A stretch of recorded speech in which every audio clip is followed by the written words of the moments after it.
Hello friends, आपका मेरे channel पर स्वागत है। हम आज 13.2 के आगे के क्वेश्चंस करते हैं। अगर आपने पिछले 2 क्वेश्चन की वीडियो नहीं देखी है तो देख लीजिए। आज हम थर्ड क्वेश्चन से स्टार्ट करते हैं। अगर उनमें आपको कोई दिक्कत आती है तो कमेंट कीजिए। और आज हम इसके आगे के क्वेश्चन करते हैं। थर्ड क्वेश्चन है, उसमें आपके 3 क्वेश्चन आपसे पूछे गए हैं और आगे मतलब कुछ डिब्बे खाली दिए गए हैं, वो आपको भरने हैं। कौन के हैं आपके, तीलियों की संख्या है और कौन है, मतलब इस तरह का क्वेश्चन है। तो वीडियो को बिना स्किप किए देखिएगा। चलिए हम इसे शुरू करते हैं। आज का ये क्वेश्चन, इसमें जो है वो आपकी एक सारणी दी गई है, वो सारणी हम पहले बना लेते हैं, उसके बाद जो है वो क्वेश्चन को करते हैं। ठीक है, मतलब ये यहाँ पर आपकी तीलियों की संख्या आएगी, तीलियों की संख्या, और यहाँ पर उनके द्वारा बनाए गए आपके कोण आएंगे। ठीक है, जितने भी हैं उतने ही डिब्बे बना लीजिए, 4, 6, 8, 10 और एक और बनेगा 12 पर। ठीक है, जब इसने कहा है जब आपकी तीलियों की संख्या 4 है तो आपका कोण 90 डिग्री का है, और जब 6 है तो आपका कोण 60 डिग्री का है। तीलियों की संख्या मैं आपको बता देती हूँ, ये तीनों हमें बतानी है खुद से। ठीक है, तीलियों की संख्या क्या होती है तो देखिए, मतलब इस तरह से है तीलियों की संख्या। आपका एक पहिया दिया गया है इस तरह से, उसके अंदर ये जो लाइनें दी गई हैं ये आपकी तीलियां कही है इसने। तो इसने ये कहा है कि जब इसमें 4 बनाएंगे कोण हम, तो चारों आपके 90-90 डिग्री के होंगे। ठीक है, मतलब ये भी 90 का, ये भी 90 का, और ये भी 90 का, और ये भी 90 का। ठीक है, चारों आपके 90-90 डिग्री के होंगे। तो इस मतलब इससे हम क्या लगा सकते हैं कि देखिए 90 का होगा, फिर 90 का होगा, फिर 90 का होगा, और फिर 90 का होगा, तो टोटल आपका हो जाएगा 360 डिग्री का। और हमें पता है कि जब एक पूरा मतलब कोण होता है तो वो कितना का होता है, 360 डिग्री का ही होता है। ठीक है, तो अब इससे हम क्या देख सकते हैं, देखिए फिर इसने कहा कि जब आपकी 6 तीलियां होगी, मतलब इसी तरह से आपका होगा, लेकिन जब इसमें तीलियां 6 होंगी तो आपके कोण जो है वो 60-60 डिग्री के होंगे। यानी कि ये भी 60 का, ये भी, ये भी, ये भी और ये भी, सारे आपके जो है वो सारे 60-60 डिग्री के दिए जाएंगे। तो देखिए 60-60 डिग्री के अगर 6 कोण होते हैं तो हम बता सकते हैं कि आपका टोटल 360 डिग्री ही बनेगा। ठीक है, फिर इसने कहा जब 8 तीलियां होंगी तब कितने होंगे, 10 होगी तब कितने होंगे, या 12 होंगी तब कितने होंगे। तो देखिए एक बात नोट कीजिए, सब में 360 डिग्री था। ठीक है, जब 4 कोण आए तो 360 को 4 से डिवाइड कर दिया तो 90 डिग्री का एक कोण बन गया, यहाँ 90 लिख दिया। फिर बात आई 60 डिग्री के कोण की, 6 में मतलब 6 तीलियों की, तो आपका टोटल तो 360 डिग्री है। तीलियां 6 है, जब इसे इससे काटा तो आपका एक कोण 60 डिग्री का आ गया, तो 60 लिख दिया। अब इतना तो हम बता सकते हैं कि जो आपका टोटल है वो तो 360 ही रहेगा। उसमें से अब हमें इनको डिवाइड करके बताना है कि आपका जो एक कोण है वो और कितने का आएगा। ठीक है, जैसे देखिए आपका मान लीजिए 8 तीलियां हैं तो टोटल तो आपका 360 ही रहेगा, लेकिन इसे जब हम 8 से डिवाइड कर देंगे तो हमें ये पता लग जाएगा कि आपका जो एक कोण है वो कितने का बनेगा, 45 डिग्री का, 36 डिग्री का, 30 का, 15 का, मतलब कितने का बनेगा वो हमें पता लग जाएगा। तो इसे इससे काट दीजिए, 8 4 जा 32 और 8 5 जा 40। ठीक है, तो आपका 45 डिग्री का आपका ये कोण बनेगा, ये हम कह सकते हैं। फिर इसने कहा जब आपकी 10 तीलियां हो तो, अगर 10 तीलियां हो तो हमारा एक कोण जो है वो 36 डिग्री का बनेगा। ठीक है, फिर इसने कहा कि अगर आपकी 12 तीलियां हो तो आपका एक कोण जो है वो 30 डिग्री का बनेगा। तो इस तरह से आप जो है वो कोण निकाल सकते हैं। पहले आपको ये देखना पड़ेगा कि आपके जो पहले के 2 सॉल्व किए गए हैं वो किस तरह से किए गए हैं। और एक बात और भी ध्यान रखनी है, जैसे कल उसमें 1 लाख रुपए की राशि दी गई थी, उसी में से सबको बांटना था, चाहे कितने भी लोग जीते हमें सबको उसी में से देना है। तो उसी प्रकार ये सम है कि इसमें चाहे कितने भी कोण बनाने हो, लेकिन बनाने किसमें से है, सिर्फ 360 डिग्री के में से ही बनाने हैं। ठीक है, चाहे उसमें 10 तीलियां हो, 12 हो, 15 हो, 20 हो, कितनी भी हो, लेकिन 360 से डिवाइड करना है उसे। ठीक है, तो इसमें हम एक बात तो कह सकते हैं कि ये प्रतिलोम समानुपात है हमारा, क्योंकि ये हमने कल भी पढ़ा था कि जैसे जैसे जो नीचे वाले मतलब नीचे वाले मतलब इन तीलियों की संख्या बढ़ती जा रही है, वैसे वैसे हमारे कोणों की संख्या जो है वो घटती जा रही है। और जैसे जैसे कोण बढ़ रहे थे वैसे वैसे तीलियों की संख्या घट रही थी।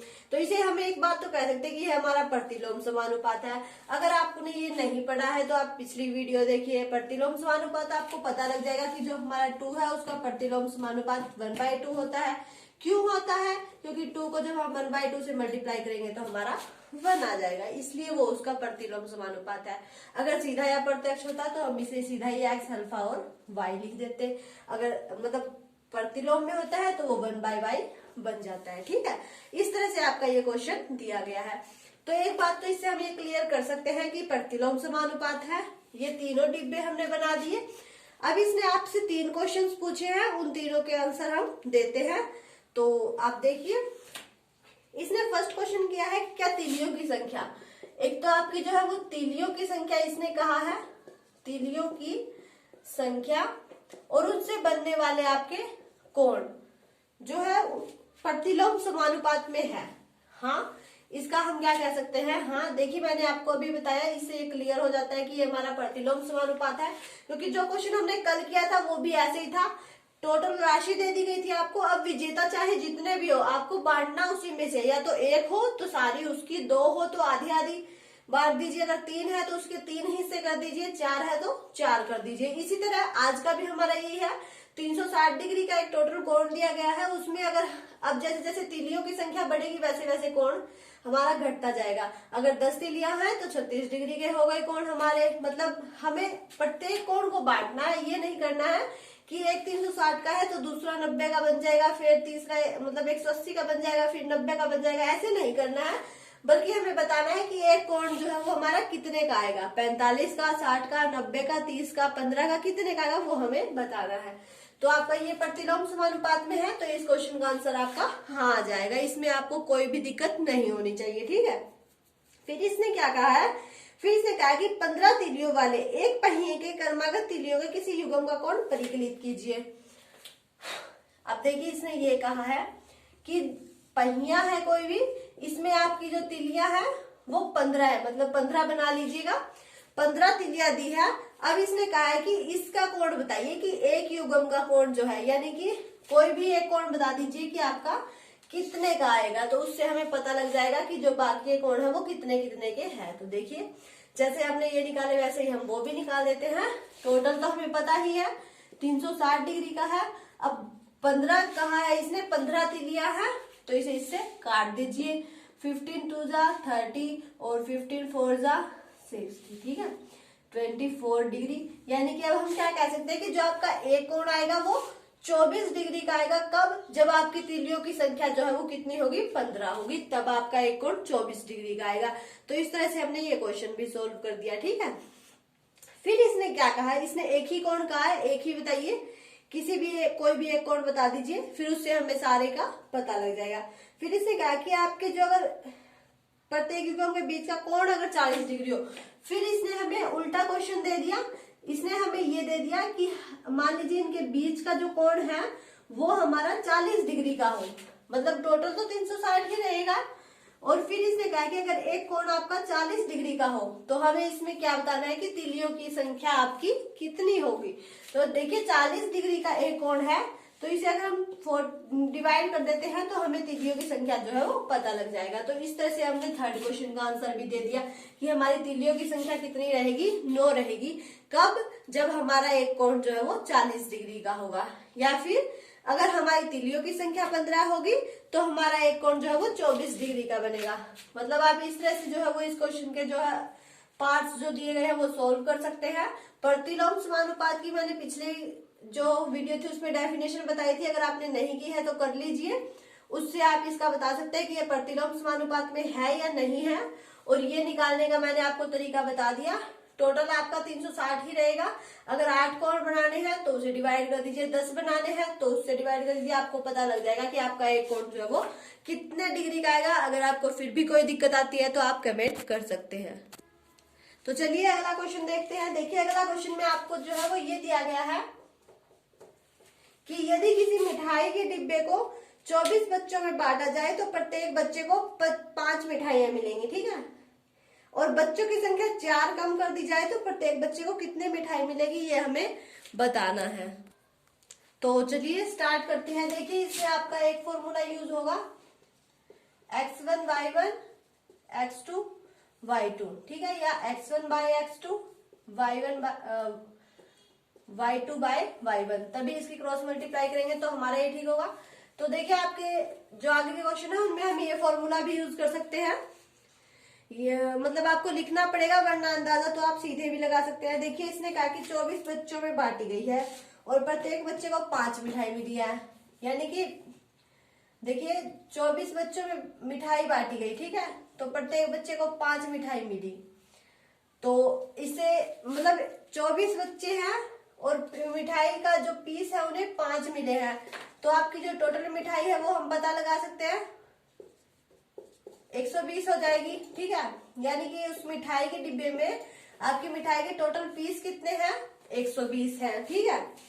फिर इसने क्या कहा है कि यदि बच्चों की संख्या 4 कम कर दी जाए। अब देखिए बच्चों की संख्या 24 थी तो 4 कम कर दी जाए, यानी कि 24 माइनस 4 20, यानी कि बच्चों की संख्या आपकी कितनी हो गई, 20 हो गई। तो इसने कहा कि प्रत्येक बच्चे को कितनी मिठाई मिलेगी। तो देखिए आपकी मिठाई के डब्बा था उसमें पीस हमें पता लग गए टोटल कितने हैं, 120 है। तो बच्चों की संख्या आपकी 20 हो गई, तो 2 6 12, तो प्रत्येक बच्चे को मिठाई के कितने पीस मिल सकते हैं, 6 पीस मिल सकते हैं। कब, जब 4 बच्चे जो है वो कम कर दिए जाए। मतलब आपको ये सिर्फ समझाने के लिए था, अगर आपको लिखना पड़े तो आप कैसे लिखेंगे मैं बता देती हूँ। मतलब आप अंदाजा ऐसे लगा सकते हैं, अगर किसी को मतलब एग्जाम में क्वेश्चन आता है तो आप ऐसे अंदाजा लगा के उसे कर सकते हैं कि जब 24 बच्चे थे 5-5 पीस आए, तो पहले आप टोटल मिठाई देख लीजिए आपकी कितने पीस हो गए। फिर देखिए कि बच्चों की संख्या इसने कितनी कही है, उस हिसाब से आप बता सकते हैं कि इसके कितने पीस किसको मिलेंगे। अब देखिए अगर आपको लिखना पड़े तो आप इसे ऐसे लिख लीजिए। देखिए यहाँ पर पहले लिख लीजिए और यहाँ पर लिख लीजिए बच्चों की संख्या और मिठाई, ठीक है। अब पहले मतलब पहले बच्चों की संख्या कितनी थी, 24 थी, ये हमारा x1 हो गया। मिठाई कितनी मिल रही थी, 5 मिल रही थी, ये हमारा y1 हो गया, ठीक है। अब देखिए बाद में इसने क्या कहा है कि बच्चों की संख्या 4 कम कर दी जाए, यानी कि कम करने के बाद 24 में से 4 गया 20, ये x2 हो गया।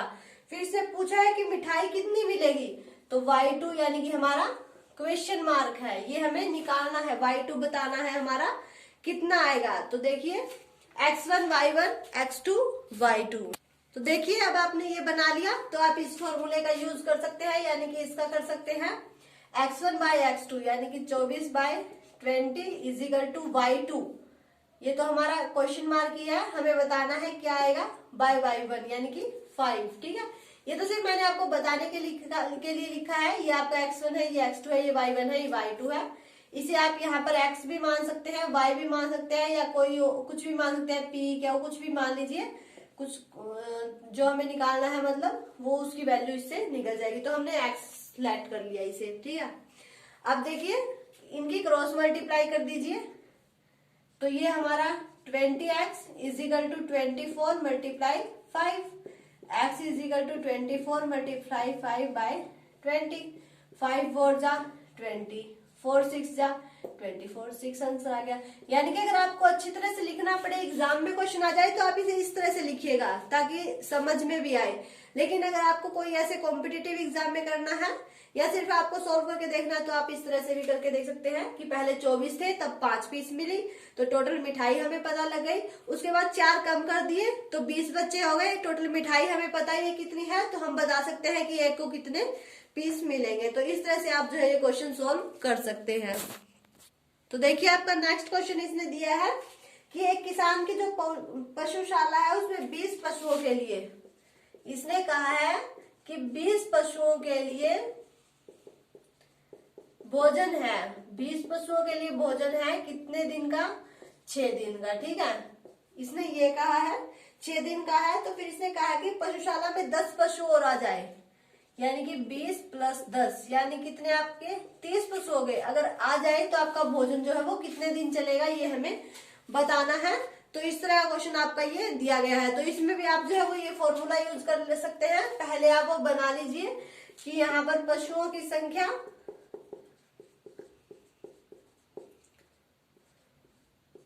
और यहाँ पर भोजन जो है वो कितने दिन चलेगा, वो यहाँ पर पहले और फिर और 10 पशु और आ जाने के बाद, 10 पशु और